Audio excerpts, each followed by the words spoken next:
Merci. La prochaine question, c'est moi qui vais la poser et c'est quelque chose d'un peu différent.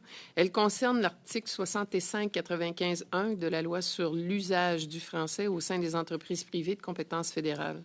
Cette disposition retire la possibilité pour une entité assujettie au régime de sanctions administratives pécuniaires d'invoquer comme moyen de défense la prise de mesures nécessaires pour empêcher la violation de la loi sur les langues officielles.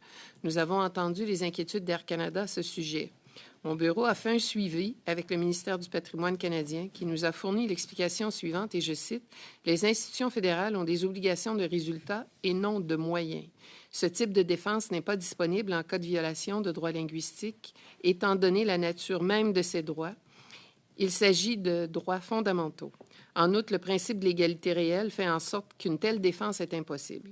Ma question, afin de nous aider à faire la part des choses dans le cadre de notre étude du projet de loi, pourriez-vous commenter ces affirmations et nous expliquer comment la nature des droits linguistiques peut justifier qu'une défense de diligence raisonnable ne soit pas disponible pour les entités assujetties malgré des obligations de nature institutionnelle?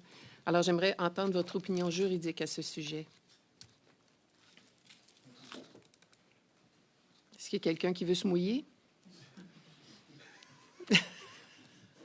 Je vais peut-être m'aventurer en premier.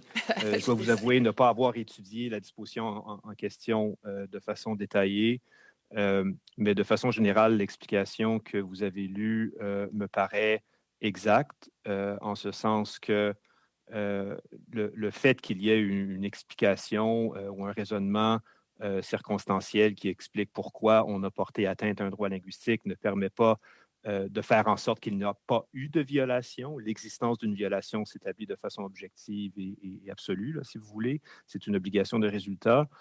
Par contre, la question des circonstances peut être pertinente au niveau du type de sanctions qu'on pourrait imposer ou au niveau de la réparation demandée ou accordée par les tribunaux, entre autres.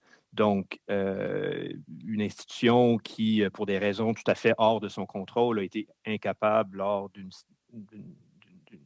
occasion particulière de respecter ses obligations, ce n'est pas la même situation qu'une institution qui systématiquement refuse de mettre en place les systèmes qui lui permettraient de respecter ses obligations. Donc, il faut pouvoir faire la part des choses entre ces deux types de situations-là.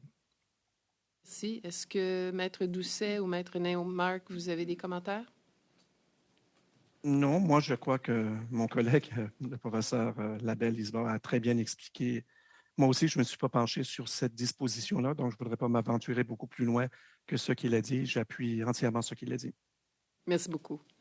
Moi, je partage l'opinion de Maître Ustaf. Je pense que c'est plus nuancé que de dire que c'est une obligation de résultat, point final. Il y a des circonstances, il y a toujours des circonstances à analyser avant de venir à une conclusion.